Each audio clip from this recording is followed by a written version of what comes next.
si bahagia. Kita harus semangat dan tetap berjalan ke depan karena kita tidak hidup di belakang. Biarlah waktu yang menjawab.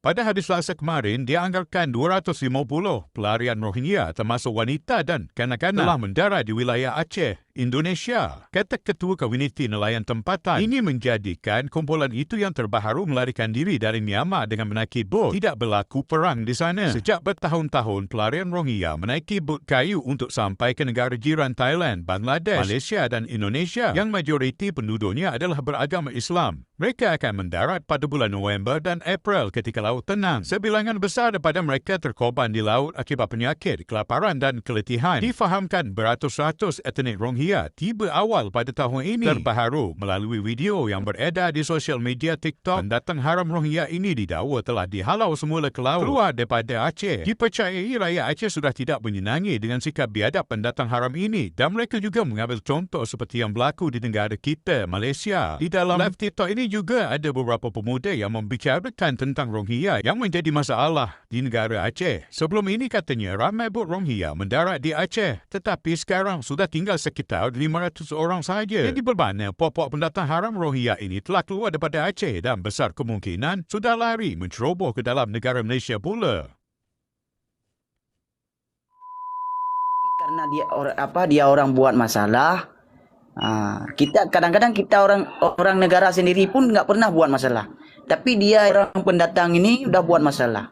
Jadi kan kita sendiri pun pening juga. Ya, tapi kalau ada rakan-rakan ataupun saudara-saudara kadang-kadang yang mau tolong Rohingya, kadang-kadang bagi orang kalian Rohingya itu orang paling baik sesama Muslim. Panggillah, ambillah bawa balik rumah macam tu. Betul kan Bang King of the King? Ya betul itu. Kami warga Aceh bukan tak memanusiakan manusia, tapi kami tak mau terima lagi orang Rohingya kedatang ke Aceh karena orang ini buat sebab di Aceh. Jadi abang-abang kakak-kakak yang ada di komen TikTok ini ada maklumin aja kenapa warga Aceh tak tolak nih orang Rohingya. Karena tahun lalu kami udah nerima orang Rohingya tapi buat sebab, buat pasal di Aceh ini. Nggak ada yang ikuti aturan di Aceh. Maka kami tolak balik semuanya. Ini ada yang nanya mereka buat masalah apa sih? Kalau masalah Bang, kalau kita mau cerita masalah mereka, selama 2015 mungkin sudah berapa kloter yang masuk ke Aceh. Masalah yang pertama sekali yang sering terjadi, yang sekarang yang telah terjadilah, yang sudah terjadi, pelecehan seksual. Sekarang yang kita tahulah, informasi yang kita dapatkan pelecehan seksual. Lepas buat rusuh. Padahal baru masuk tapi udah buat rusuh. Aturan nggak diikutin. Padahal kita tem makan kita bagi makan. Tem tidur kita bagi tidur. Apa lagi kurang? Ya. Ke orang yang komen nih kalau kita masuk ke rumah orang nggak ada kum nggak alam kita buat suka hati mau terima orang rumah tak mau kan? Gitu kan rakyat Aceh nih nggak mau terima orang luar kalau buat masalah dia.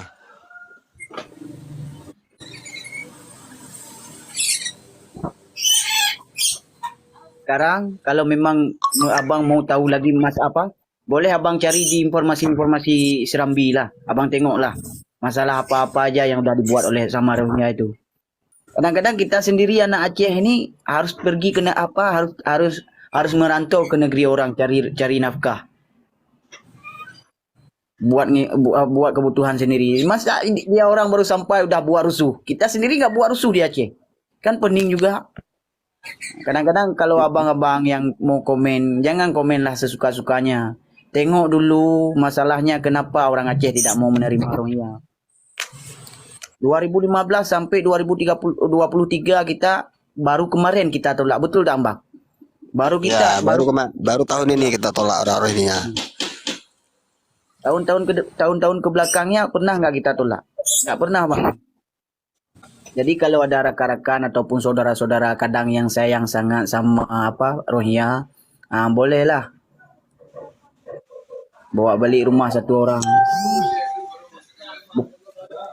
Mungkin kadang-kadang kalau pasal anak kecil, kenapa mereka bawa anak kecil? Ya mungkin kalau nggak mereka bawa anak kecil, mungkin rasa kasih sayang itu politik mereka mungkin ya bang. Politik mereka itu. Intinya kami warga Aceh nggak terima lagi orang Rohingya. Kami pulang kembali ke tengah laut. Ah iyalah. Tapi walaupun kita pulangkan balik ke laut, tetap kita bagi bekalan mereka. Ya, Kita biar ada iba. Ya betul lah, betul Kak En. Anak kecil itu senjata buat mereka lah, supaya kita semua bisa iba. Iya bang, kita sekarang kalau Indonesia memang mayoritasnya bang Muslim, tapi bukan kita pasal agama ini bang. Kalau pasal agama mungkin, kalau apa baru tahun inilah kita tolak mereka. Kalau kemarin-kemarin nggak pernah kita tolak orang Rohingya, tetap kita terima dengan baik. Tapi setelah kita terima, ya dia buat masalah. Kadang-kadang semua orang pun nggak sanggup bang. Dia datang ke rumah kita, dia buat gaduh dekat rumah kita, dia buat masalah dekat rumah kita. Mana sanggup kita bang? Kita masalah sendiri pun kadang-kadang belum selesai. Udah kena tambah lagi dengan masalah mereka. Bangking benek iamnya kamu mati ke tidak apa ada di Aceh. Sudah berapa kakak yang ada di Aceh? Kalau kakak Bang BJ kita yang kita tahu lah informasi yang kita dapat dari 2015 kalau kita hitung kasar lah satu kloter itu paling sedikit 150 lah, jangan kita cakap 200, 150. Jadi setiap tahun ada 3 kloter.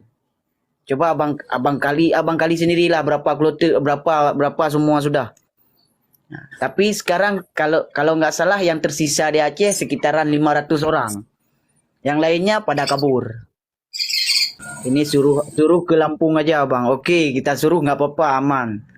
Abang bisa menanggapi, silakan abang Ab dulu.